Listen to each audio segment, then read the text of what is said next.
So today I am doing a long-awaited reading wrap-up for April and May. I just realized that I never did an April wrap-up, so better late than never.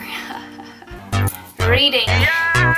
So I would do this in the order of how I read them, but I don't actually remember that. So they're in a pile at the floor here, so I'm just going to select at random. Alright, so first here we have Sleepless in Manhattan by Sarah Morgan. This book was sent to me via the BookTube tours, and I will leave all the information for that down below. So this is one of the first books that I got for that, and it is like an adult contemporary set in Manhattan. I have done a full review on it, and I will link that down below, which would go into more details. Overall, this was like a pretty decent book. I'm not like a huge adult romantic contemporary person. However, I did enjoy reading it. It was super quick. It was just like, it's from Harlequin, so you know when you go into it, if it's like a Harlequin book, you generally know the direction in which the story is going. Love happens. It's just essentially about a lady who her and her friends get fired on the same day, and so they make their own business. There is a romance, but it is with her older brother's best friend, and her older brother doesn't like that very much. But yeah, so it was good. It wasn't like amazing or anything because it's not my favorite genre to read personally, but if you love romance of the adult variety, meh, it might be good. Alright, now y'all got The Book of Ivy by Amy Engel. Okay, I feel really bad about this, but funny story, but also not funny story. I moved back to my parents' house last year, and it was kind of in a hurry, and things got packed a little haphazardly, and I had received some ARCs from some publishers, and when I moved, they got packed into the wrong spot, and so I had been looking for it for a while, and I could not find it anywhere, and I thought maybe I had lost it or something. But so essentially this and a few other ARCs that I had gotten like last year were missing for like a year, and I feel so bad. I guess a few weeks ago now, I was in there, and lo and behold, I found this and a few other books in a box of like kitchen things. So it was really random, but I'm really glad that I found it because I felt super guilty about not actually reviewing it. So I'm going to be coming out with a book review for this very, very soon. It was sent to me by Entangled Teen ages ago. I'm sorry.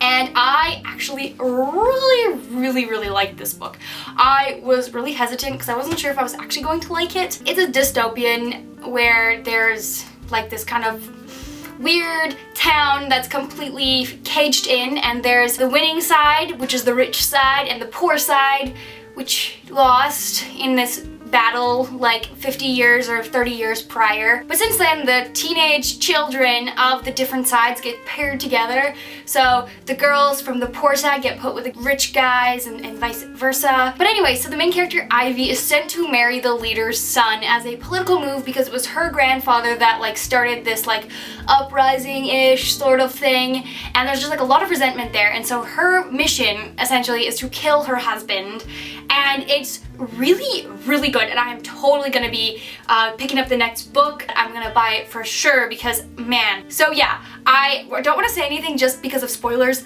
but I really like this book. It was like a 4.2-ish on the 5 scale, so I really enjoyed it. The romance versus the whole atmosphere of the dystopian world were mixed ever so nicely, and there was a lot of just like world building that just was super fantastic, and the dialogue was really good. Next, I read The Circle, Book 1 in the Engels Force series by Mats Strandberg and Sarah B. Elfren. I've had this book for actually quite a while. It was completely a cover buy, and it's a witch book, so I like to just buy witch books because I'm totally obsessed. So this book was originally published in Swedish, but it has been obviously translated into English and a bunch of other languages, but it is so good. Like, I learned about this book from Benjamin of Tome's channel, and I am so grateful because 1, the cover, and 2, the insides. There are a group of girls and boys in this small Swedish town. It's like this total kind of shithole. Everyone's really bitter and jaded, and all the characters are so fleshed out. It is unreal how like well done these characters are. They are all such distinct,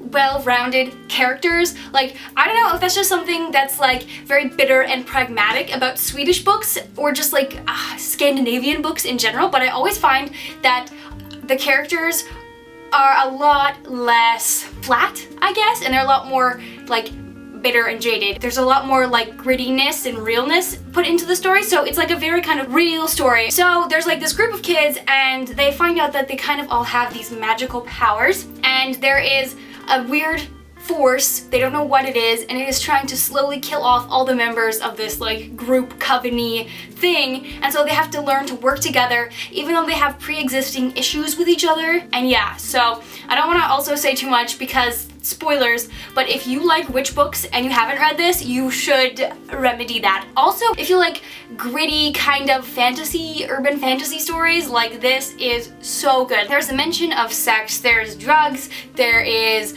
rock and roll. Well, there is, I guess, technically. There's a lot of death and just like struggling with your place in blended families and just like relationship issues and making adult decisions as you transition from like the teenagehood into adult life. And this is only the first book in a trilogy, and I will absolutely be picking up the rest because I really liked this book.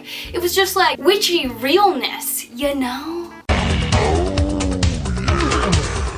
Okay, so the next book is a reread for me, and that is one of my favorite books of all time, The Secret Garden by Frances Hodgson Burnett. As a child, I adored this book and the movie. Well, it started with the movie. I saw it when I was a kid and I was like, I need to read this book. But I just actually bought this edition off of Book Outlet and I was like, perfect excuse to read it. Well, actually, okay, so what happened with this book was I wasn't planning on reading it, but I took it outside to like take cool Bookstagram pictures. Also, P.S. follow me on my Bookstagram account. I post some pretty cool stuff, you know? Shameless plug! So I took it outside to take some Bookstagram pictures, and then I was just struck by this book, and I just kind of sat down in the grass and started reading, which was oddly appropriate, I guess. And so I read like half of it outside, and then I remembered that I'm partially allergic to cut grass because I'm just a weak human being. I have a lot of issues.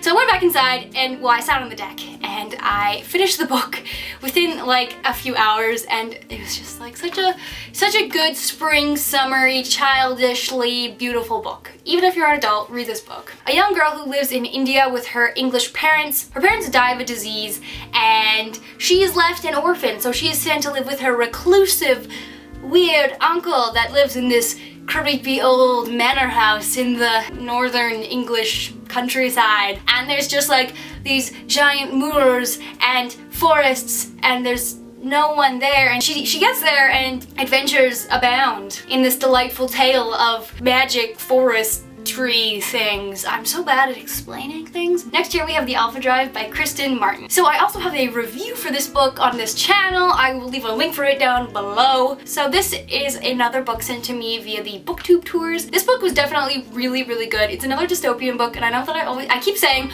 I don't like dystopians, but this one is really interesting. It's essentially like YA plus The Matrix, where we have the main character. She gets sent to a boarding school, but then she learns that her entire existence in life is virtual reality, and she's really like in a coma in the real world, and everything that's going on is just in her mind. But I really liked it. Next here I have an arc for The Glittering Court by Rochelle Mead, and this book was sent to me by Penguin Random House Canada, so thank you so much. I have a review for this and it should be coming up in the next little while, so look out for that. But this is my very first Rochelle Mead book that I've read. I do own the first 3 Vampire Academy books, but I've never read them yet. So this was my first time reading a Rochelle Mead book, and I enjoyed it. So essentially in this book, the main character is a lady of privilege, but she's poor as shit because they've run out of money, and so now her grandma has to essentially sell her off to the highest bidder to be a dutiful wife, and she's like, not about that life. But she runs away to this thing called the Glittering Court, which trains poor ladies to be ladies. She goes and then she has to pretend to be really shitty at all the lady stuff because obviously that's been her life growing up. And then they get sent to the new world to be paraded off as ladies to the men there so they can pick a husband, and the company that trained them, the Glittering Court, will make some fat stacks of cash on the sale of these women. So, I mean, I had a problem with just the fact that the character is running away from an arranged marriage into another arranged marriage. But yeah, overall I am so excited for the next book just because the story went in such a freaking crazy direction, and like there's the whole religious freedom of religion. I don't want to spoil anything, but it's just so interesting. Like I just want to see like what's gonna happen in this new world like thing. I don't know. Okay, so the next book I listened to as an audiobook, and that is the Welcome to Night Vale book. If you guys don't know, Welcome to Night Vale is actually based on a podcast, which is amazing. And it's about this quirky, weird, mysterious town, like it's a desert town in the middle of nowhere. Weird shit happens all day, and no one questions it. Just kind of like, okay, this guy is half of a bee, half human.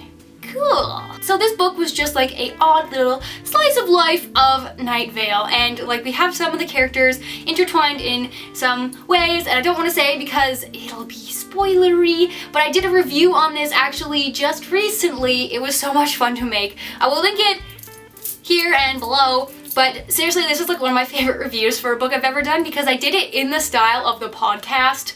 And so I just was like all creepy and weird, and it was fun, and yeah, so I really enjoyed it. 4 out of 5 stars, and I would really recommend it if you like weird, bizarre, Twilight Zone-y books.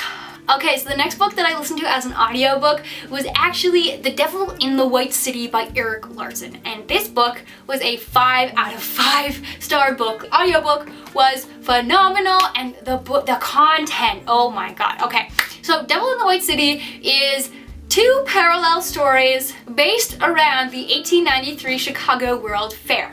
So we have that, but then we also have all the stuff about H.H. Holmes. And if you guys don't know, H.H. Holmes was a very prolific serial killer that attacked and did his shit mostly during the Chicago World Fair. I have a very strong morbid curiosity to all things macabre, and H.H. Holmes is one of the like strangest serial killers because essentially he builds a freaking murder mansion in the heart of the city. So during the World Fair, people would stay at his hotel, and then he would just like murder them and dispose of the bodies. And I don't know if you guys watch American Horror Story, the hotel season, but the Hotel Cortez is in part based on H.H. Holmes's House of Horrors. So essentially H.H. Holmes, he built this house with many different contractors. So he would get people to do stuff, then he would fire them so he could get out of paying them, and then he'd have different people come in and do different things. But so the end result was this Frankenstein of a building. So like there would be walkways that led nowhere, stairs that would lead into walls, roofs, like doors that would open to brick behind it, rooms that were like booby-trapped with piping that would pipe in like knockout gas or just like poisonous gas, and then there was like a bunch of chutes for like laundry chutes that were actually for bodies. So, and this sounds like something out of a novel, but it's completely true. Like this all happened, and like so you would pull the laundry chute, put the body in, and it would tumble down to the basement where he had essentially his own like do-it-yourself DIY crematorium where he would burn the remains and then take all the like bone fragments and the rest of it into vats of like acid. So we have all the H.H. Holmes stuff going on, and then we also have the entire history and production creation of the Chicago World Fair, which of course is where they unveiled the amazing Ferris wheel. So each chapter is like going back and forth between Holmes and the World Fair, and just like the timeline goes chronologically through as Holmes gets more and more bold, as the fair becomes more and more like created, and it's just like such a fascinating book. If you like history, if you like serial killers, if you are from Chicago or you like Chicago and you just want to learn more about the Chicago World Fair, or if you just like historical stuff that makes you feel like you're there, like reading this book was like so immersive. Like the author, he is a freaking history god. Like the amount of detail and information that's put in there that is not info dumpy at all is phenomenal. And it's a novel. It's not like it's like a boring history textbook. It's like you're reading it through H.H. Holmes's perspective. It's just so good, and I'm sorry, I'll stop talking about it, but seriously blew my mind how good this book was. But yeah.